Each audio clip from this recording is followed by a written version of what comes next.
Namaskaram, Chandralekhayiലേക്ക് സ്വാഗതം. Life is a very difficult examination and most of us fail because we try to copy each other. നമ്മുടെ ജീവിതത്തിലെ വ്യത്യസ്തത നമ്മൾ മനസ്സിലാക്കണം. അങ്ങനെ മനസ്സിലാക്കി ജീവിക്കുകയാണെങ്കിൽ ലൈഫിൽ വളരെ സന്തോഷവും സമാധാനവും വന്നു ചേരും. എല്ലാവർക്കും ചന്ദ്രലേഖയുടെ ഒരു പുതിയ എപ്പിസോഡിലേക്ക് വീണ്ടും സ്വാഗതം.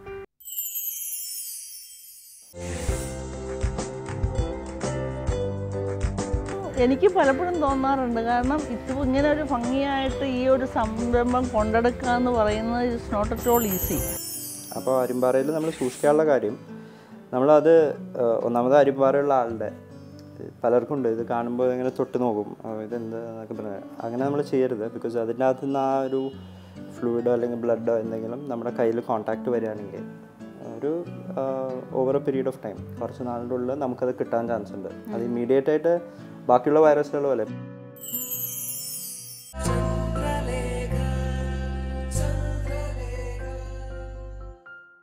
കഴിഞ്ഞ ദിവസം 60s കഴിഞ്ഞ അമ്മമാർക്ക് ഒരു പ്രചോദനമായിട്ട് നമ്മൾ രാജിനി ആൻറ്റിയെ പരിചയപ്പെട്ടു. രാജിനി ആൻറ്റിയുടെ ക്രോസ് സ്റ്റിച്ചിങ്, ഓർണമെൻറ്റ് മേക്കിംഗ്, അങ്ങനെ ഒരുപാട് ഹോബീസിനെ പറ്റി നമ്മൾ സംസാരിക്കുകയുണ്ടായി. ഇന്ന് നമ്മൾ രാജിനി ആൻറ്റിയുടെ വേറെ കുറേ ഹോബീസിനെ പറ്റിയാണ് സംസാരിക്കുന്നത്. അതായത് ഓർക്കിഡ്, ബോൺസായി, പച്ചക്കറി കൃഷി, അങ്ങനെ ഒരുപാട് വിശേഷങ്ങളിലേക്കാണ് നമ്മൾ കിടക്കുന്നത്. അതോടൊപ്പം തന്നെ ആൻറ്റിയുടെ കുടുംബവിശേഷങ്ങളിലേക്ക്.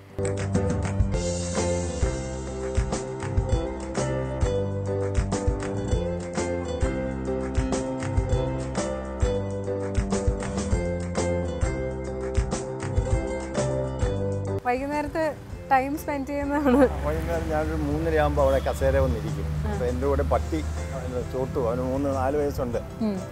എൻ്റെ ചുറ്റിപ്പറ്റിയിരിക്കും. അപ്പോൾ അവനെ കളിപ്പിക്കാൻ ബോളുണ്ട്, വലിയ ഫുട്ബോളും ഉണ്ട്, 2 ടെന്നീസ് ബോളുണ്ട്. അതിങ്ങനെ സ്ലിങ് വെച്ച് എറിയുമ്പോൾ അതിൻ്റെ പുറകെ അത് ഒരുമിച്ച് തരത്തില്ല, രണ്ടും കൂടെ അവൻ്റെ ഇടയിൽ വേണം. അവന് ഞാനോട്ടൊരു മത്സരവും കളിയാണ്.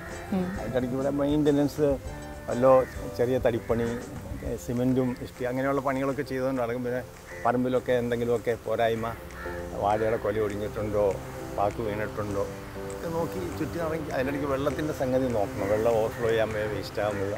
വെള്ളമാണ് പ്രധാന പ്രശ്നം. അതൊക്കെ പിള്ളേരെ അസിസ്റ്റ് ചെയ്യും. അവർ 2 പേരുണ്ട്. അവർ കരിയിലെല്ലാം അടിച്ച് ചെയ്യും. അത് വൈകുന്നേരം ഇരുട്ടുന്നവരെ. പിന്നെ കോഴിയും അതൊക്കെ ഉണ്ട്. അവരെയൊക്കെ അവരുടെ ഓരോ സ്കൂളിലൊക്കെ കേട്ടുന്ന അതൊക്കെ ഞാനും ആൻറ്റി അവിടെ അടുക്കളയിരുന്ന് തയ്ക്കായിരിക്കും. വല്ലതും പതിവാണെങ്കിൽ എന്നെ വിളിക്കും, ഞാൻ കേൾക്കത്തില്ല. മുകളിൽ ഞാൻ കമ്പ്യൂട്ടറാണെങ്കിൽ വിളിച്ചാൽ കേൾക്കത്തില്ല. അപ്പം ഞാൻ പറയും എന്നെ വിളിക്കണമെങ്കിൽ മിസ് കോൾ അടിച്ചാൽ അങ്ങനെ പോകണം, കുഴപ്പമില്ല. ഞങ്ങൾ അങ്ങോട്ടും ഇങ്ങോട്ടും അങ്ങനെ ഇൻ്റർഫിയർ ചെയ്തല്ല. ഓരോരുത്തരുടെ പണി അവർ ചെയ്യുക എന്നുള്ളതാണ്. ഞാൻ കാലത്ത് പോയാൽ ഉച്ചയ്ക്ക് ഊണ് കഴിഞ്ഞാൽ പിന്നെ പോകാറില്ല. അങ്കിൾ എന്താ വർക്ക് ചെയ്യണം? എന്താ ഞാൻ ഇപ്പോൾ എൻ്റെ റിട്ടയർമെൻറ്റ്, ഞാൻ എൻ്റെ ആക്റ്റീവ് ലൈഫിൽ പോസ്റ്റ് ഗ്രാജുവേഷൻ കഴിഞ്ഞിട്ട് ബോംബെയിൽ ഇൻ്റർനാഷണൽ ബാങ്ക്സിലായിരുന്നു. അമേരിക്കൻ എക്സ്പ്രസ്സിൽ 16 വർഷം ഉണ്ടായിരുന്നു വൈസ് പ്രസിഡൻ്റായിട്ട്. അവിടുന്ന് അതിനു മുമ്പ് ബാങ്ക് ഓഫ് അമേരിക്ക ആദ്യം തൊട്ട് ഇന്ത്യയിൽ 5 വർഷം ഞാനവിടെ ജോലി ചെയ്തിട്ടുണ്ട്. ഇന്ത്യയിൽ അവിടെ തുടങ്ങി 55 വയസ്സിൽ ഞാൻ വരുമ്പോൾ ഇവിടെ ഒന്നുമില്ല. ഞങ്ങളങ്ങനെ ഒരു ഫാർമർ, അതായത് ഒരു കർഷകനായിട്ട് ഇതെല്ലാം ഡെവലപ്പ് ചെയ്തു. അപ്പോൾ ഒത്തിരി മൃഗങ്ങളും പിന്നെ ഒക്കെ ഉണ്ടായിരുന്നു. അതിൻ്റെയൊക്കെ മെയിൻ്റനൻസ്, ഈവൻ മുയൽ കുഞ്ഞുങ്ങളെ ഇങ്ങോട്ട് വരുമ്പോൾ അതിനെ പിടിപ്പിച്ച് വരെയുള്ള ജോലി, കോഴിയെ ഇഞ്ചക്ഷൻ ചെയ്യുക, പല പണികൾ. ഒത്തിരി ആശയും നിരാശയുള്ള സമയം ഒത്തിരി കോഴിയൊക്കെ ഒരുമിച്ച് തീരം വന്ന് കിട്ടും. അങ്ങനെ പോകുന്നു, കുഴപ്പമില്ല, സമയമില്ലാതെ പ്രശ്നമുള്ളൂ. അപ്പം ആൻറ്റിയുടെ എല്ലാ ഒരു എന്താ പറയുക, എല്ലാ ആക്ടിവിറ്റീസിൻ്റെയും സപ്പോർട്ട് ചെയ്യാൻ പാടില്ല. ആൻറ്റിയെ ഡ്രൈവിംഗ് വരെ പഠിപ്പിച്ചത് ഞാനാണ്. എല്ലാ സംഗതികളും കുരുത്തക്കേടെല്ലാം ഞാനാണ് പഠിപ്പിച്ചിട്ടുള്ളത്. ഡ്രൈവിംഗ് ഞാൻ പഠിപ്പിച്ചപ്പോൾ ഇതിൻ്റെ സ്റ്റെപ്പിന് ടയർ മാറുന്നവരെ തന്നെത്താൻ ചെയ്യണം എന്നുള്ള നിർബന്ധമില്ല. ടയറൊക്കെ മാറാൻ പഠിച്ചു. എന്തൊക്കെ ഉണ്ടെങ്കിൽ ഹെൽപ്പ് ചെയ്യുക. അതിനവർ അങ്ങനെ വലിയ നമ്മുടെ കേരളത്തിലെ ആൾക്കാരല്ലേ, ടയറെങ്ങാനും പൊട്ടിയിട്ടുണ്ടെങ്കിൽ നമ്മൾ നോക്കി ഇവിടെ എന്ത് ചെയ്യും, എങ്ങനെ ഇതൊന്ന് മാറ്റിയിടണമെന്ന് കാണണമല്ലോ. കുഴപ്പമില്ല. പിന്നെ അങ്ങോട്ടും ഇങ്ങോട്ടും പരസ്പരം ഒരു അണ്ടർസ്റ്റാൻഡിങ്ങിൽ പോവുക, അതാണ് ബെസ്റ്റ് തിങ്. 25 വയസ്സായി എനിക്ക്. ഇനിയും എത്ര നാളിങ്ങനെ സ്വന്തമായിട്ട് കാറ് രാത്രിയിൽ ഓടിക്കാൻ പറ്റുന്ന സമയം വരെ I will be using the car. അതിൽ ഞാൻ നിങ്ങളുടെ സമയം കളയുന്നില്ല. ആൻറ്റിയാണല്ലോ ഇവിടുത്തെ കഥാപാത്രം. ആൻറ്റിയുടെ കാര്യങ്ങൾ നോക്കുക. അപ്പോൾ ആൻറ്റിക്ക് വളരെ ഇവിടുത്തെ ആരുടെ ആൻറ്റി, നാട്ടുകാരുടെ ആൻറ്റിയാണ്. ചിലപ്പോൾ ഞാൻ രാജിനി ആൻറ്റിയുടെ ഹസ്ബൻഡാണെന്നാണ് പറയുന്നത്. ബോംബെയിലായിരുന്നപ്പോൾ ആൻറ്റിയുടെ വൈഫെന്ന് പറഞ്ഞു. അപ്പോൾ ഞാൻ വിട്ടുകൊടുത്തിരിക്കുക. ഞങ്ങൾ ഈ റിലേ റേസ് കണക്ക് ഒരാൾ ഓടുമ്പോൾ മറ്റേ കമ്പ് കൊടുക്കുന്നതാണ്. നിങ്ങൾ ഈ carry on, wish you all the best. Okay aunty, carry on. Thank you. അങ്ങള് ഭയങ്കര സപ്പോർട്ടീവ് ആണല്ലോ ആൻറ്റി. അങ്ങള് ഭയങ്കര സപ്പോർട്ടീവാ. ഇപ്പൊ എനിക്ക് മനസ്സിലായി ഇതിനൊക്കെ കൂടിയുള്ള ഫുൾ എനർജി. നമ്മൾ എന്ത് ചെയ്യാൻ നേരത്ത് ഒരു ഇതെന്തിനാന്ന് ചോദിക്കുമ്പോൾ തന്നെ നമുക്കൊരു ഡിസപ്പോയിൻമെൻ്റ് ആയിരിക്കും. ഇത് അങ്ങനത്തെ പ്രശ്നങ്ങളൊന്നുമില്ല. എനിക്ക് ഇഷ്ടമുള്ളതൊക്കെ ചെയ്യുന്നു. നല്ലതാണെന്ന് കാണുമ്പോൾ പുള്ളി അപ്രിഷ്യേറ്റ് ചെയ്യുന്നു. നല്ലതല്ലെങ്കിൽ അങ്ങനെ സംഭവം നടന്നില്ല എന്നുള്ള രീതിയിൽ പുള്ളി അങ്ങ് തള്ളിക്കളയുന്നു. അതുകൊണ്ട് അതൊരു വലിയൊരു സഹായം തന്നെയാണ്. സോ ഇനി നമുക്ക് ആൻറ്റിയുടെ ബോൺസായി അല്ലെങ്കിൽ ഗാർഡനിങ് കുറേ പരിപാടികളൊക്കെ പുറത്തുണ്ടെന്ന് കഴിഞ്ഞ ദിവസം ആൻറ്റി പറഞ്ഞു. അതിലേക്ക് പോവാം.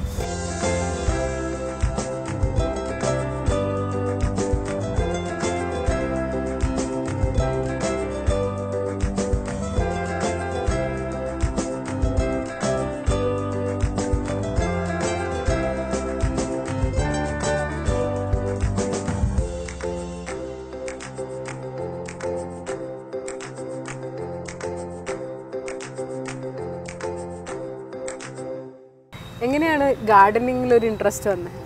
ആക്ച്വലി ഞാൻ ബോംബെയിൽ ഫ്ലാറ്റിലാണ് താമസിച്ചിരുന്നത്. ഇവിടെ വന്നു കഴിഞ്ഞപ്പോഴത്തേനും മെയിൻ ഈ പറഞ്ഞ മാതിരി സമയം സ്പെൻഡ് ചെയ്യുക എന്നുള്ള ഒരു ഏരിയ.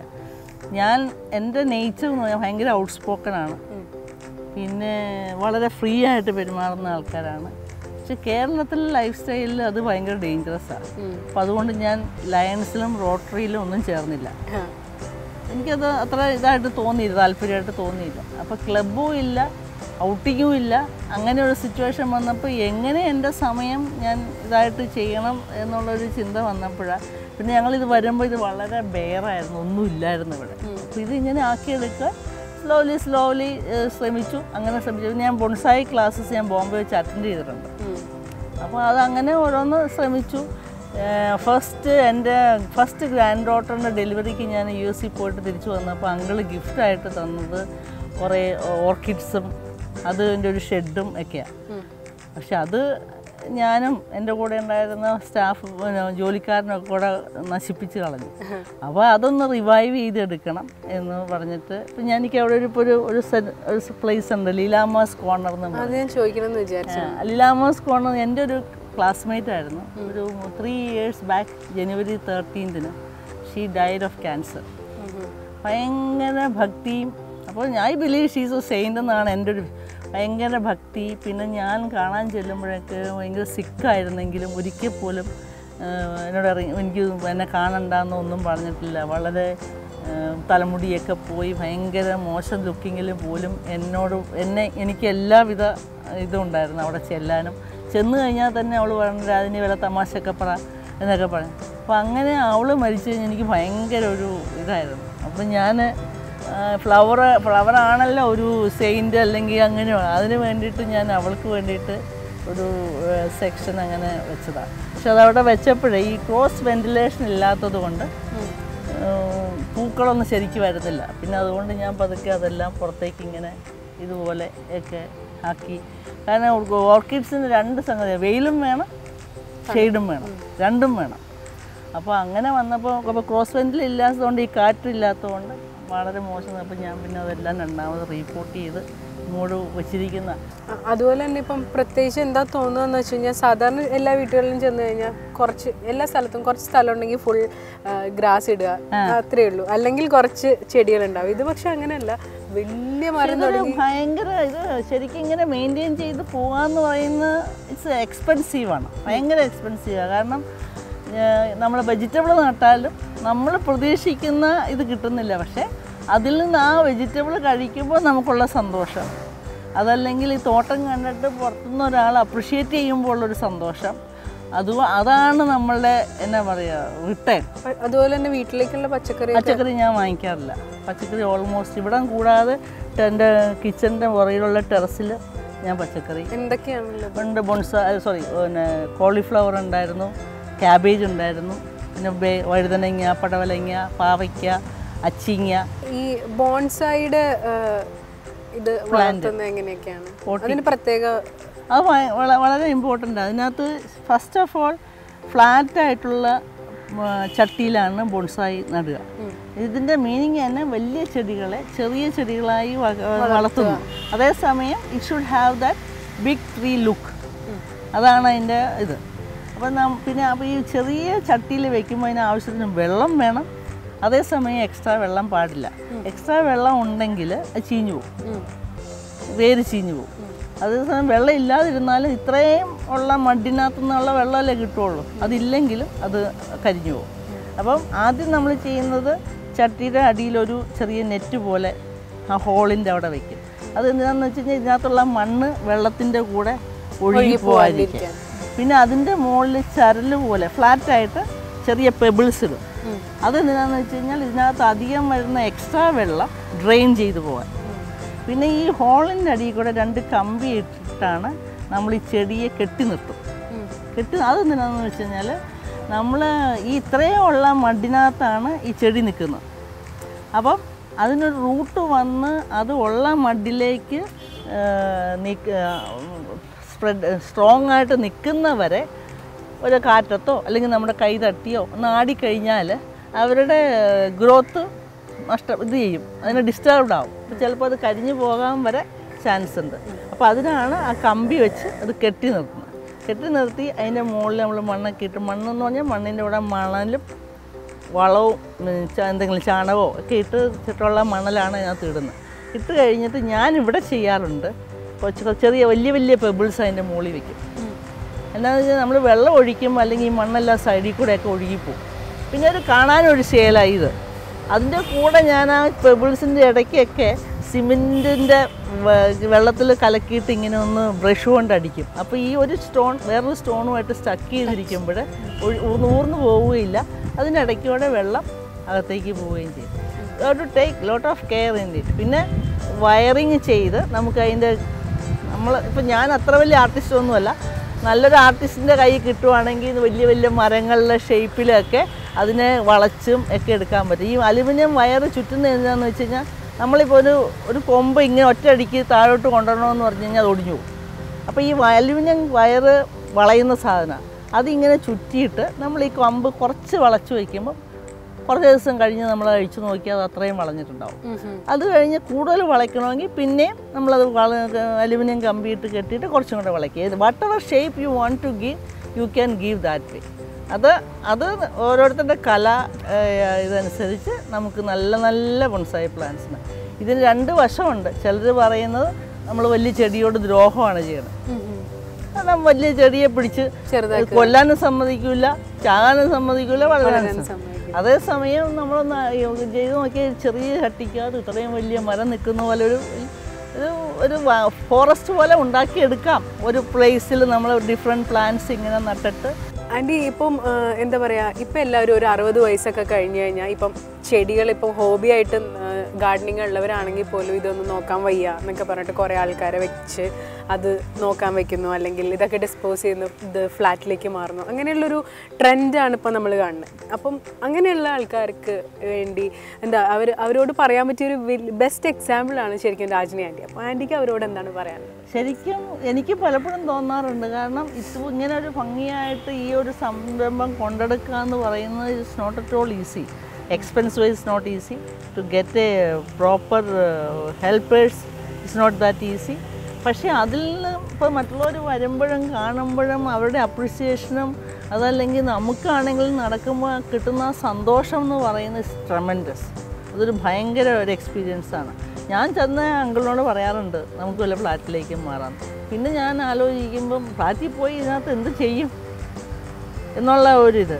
പിന്നെ നമ്മളുടെ ആരോഗ്യത്തിനാണെങ്കിലും ഇത് ഇപ്പോൾ എന്തൊക്കെ ആയാലും ഒന്ന് ഇറങ്ങി ഇതൊന്നും അന്വേഷിക്കാതെ ഏതായാലും ഇപ്പോൾ എത്ര ജോലിക്കാരുണ്ടെന്ന് പറഞ്ഞാലും നമ്മൾ ഇതിനകത്തൊന്നും ചുറ്റി നടക്കാതെ ഒന്നും ഇത്രയും പ്രോപ്പറായിട്ടൊന്നും നടന്നെടുക്കാൻ പറ്റില്ല. ഇപ്പോൾ ഞാനാണെങ്കിൽ ചാടും ഓടും ഈ പ്രൈസിൽ. ചിലർ വിചാരിക്കുന്നുണ്ടാവും ഈ കിളവി ഇതേ പോണ പോക്ക് കണ്ടോ, വണ്ടിയാണെങ്കിൽ ഭയങ്കര സ്പീഡാണ് വിചാരിക്കുന്നുണ്ടാവും. Because we don't know tomorrow is there or not, we don't know. So make the maximum of today. അത് നല്ല സന്തോഷമായിട്ട് ജീവിക്കുക. വാട്ട് എവർ പോസിറ്റീവ് എനർജി എനിക്ക് കൊടുക്കാൻ പറ്റുന്ന അത്രയും ഞാൻ കൊടുക്കുക. അത് ഏത് രീതിയിൽ മറ്റുള്ളവർ എടുക്കുന്നു എന്നുള്ളത് ഐ ആം നോട്ട് ബോൺ.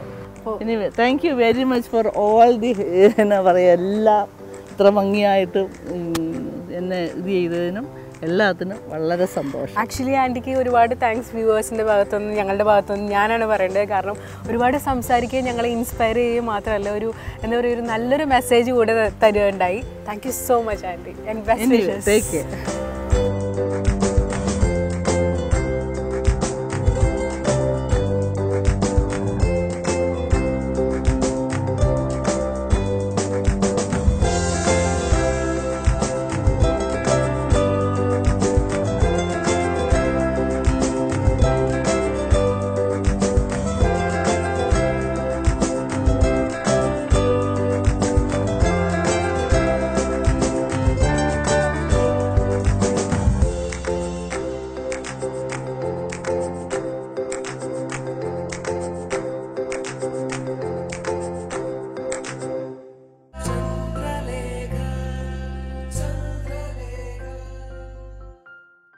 നമ്മളുടെ ഡെയിലി ഡയറ്റിൽ പോഷക ഗുണമുള്ള ആഹാരങ്ങൾ ഇൻക്ലൂഡ് ചെയ്യാൻ വളരെയധികം ശ്രദ്ധിക്കണം.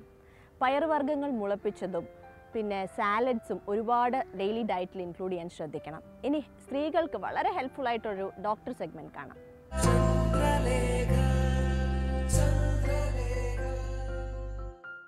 നമസ്കാരം.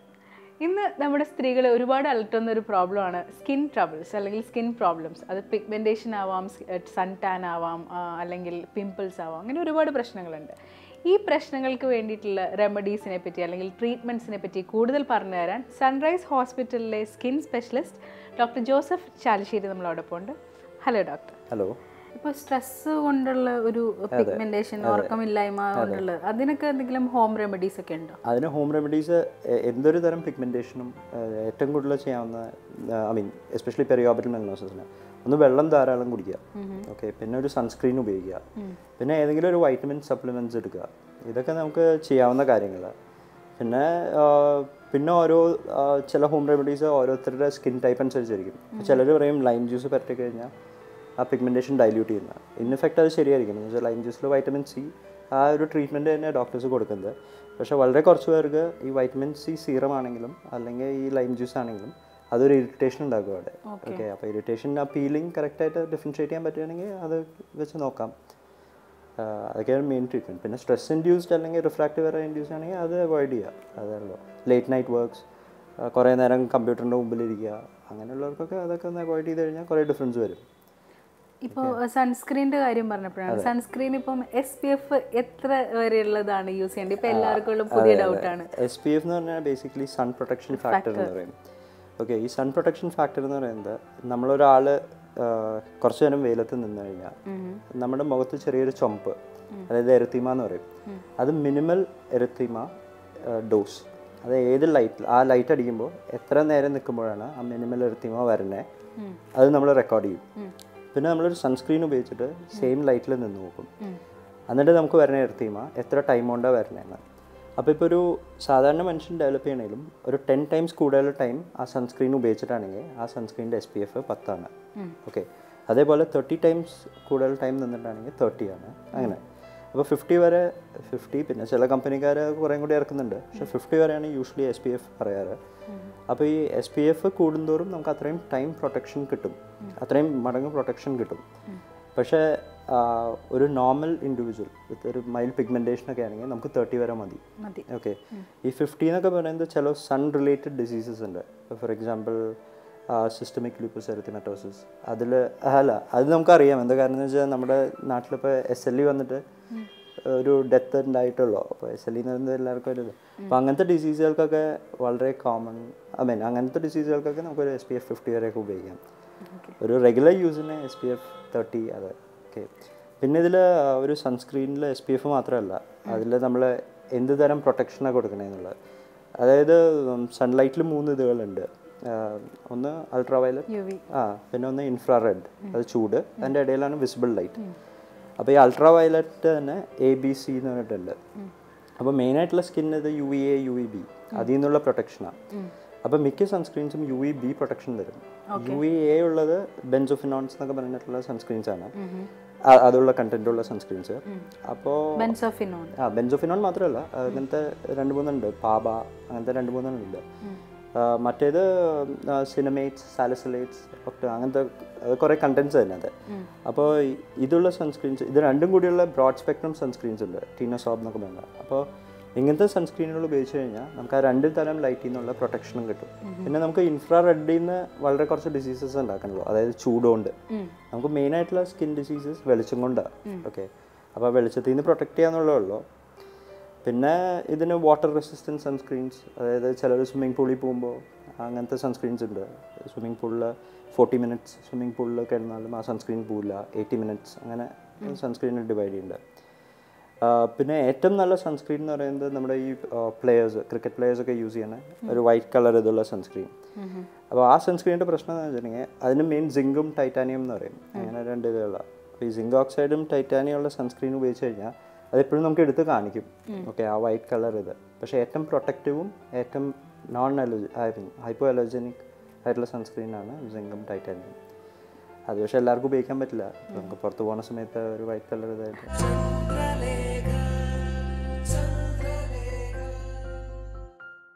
സ്ത്രീകളിങ്ങനെ പറയുന്ന ഒരു പ്രോബ്ലമാണ് അരിമ്പാറ വരുന്നതെന്ന് പറഞ്ഞത്. അപ്പം അതിൻ്റെ റീസൺ എന്താണ്? അത് നമുക്ക് പ്രിവെൻറ്റ് ചെയ്യാൻ പറ്റുമോ, അല്ലെങ്കിൽ വരുന്നതിന് മുന്നേ പ്രിവെൻറ്റ് ചെയ്ത് കഴിഞ്ഞാൽ അത് വരാതിരിക്കാൻ പറ്റുമോ എന്ന രീതിയിലൊക്കെ നമുക്ക് ചെയ്യാൻ പറ്റുമോ?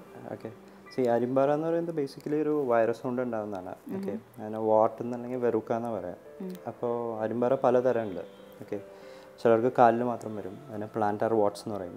ചിലർക്ക് കയ്യിൽ വരും, പാമാർ വാട്ട്സ്. ചിലർക്ക് അത് ചെറിയൊരു ഫിംഗർ ടൈപ്പ് വരും, ഇങ്ങനെ പൊന്തി വരണ പോലത്തെ. അപ്പോൾ അതിന് filiform what, finger like watts. പിന്നെ കോമൺ വാട്ട്സ്, അങ്ങനെ പലതരം വാട്ട്സ് ഉണ്ട്. ഓക്കെ, പിന്നെ ഈ പിള്ളേർക്കാകുമ്പോൾ അത് ഫ്ലാറ്റായിട്ട് ഫേസിൽ ചെറിയ ചെറിയ കുത്തുകൾ പോലെ വരും, അതിന് വെറുക്ക പ്ലാന. അപ്പോൾ ഇതിൻ്റെ മെയിനായിട്ട് ഹ്യൂമൻ പാപ്പിലോമ എന്ന് പറഞ്ഞിട്ടൊരു വൈറസാണ് ഇത് ഉണ്ടാക്കുന്നത്.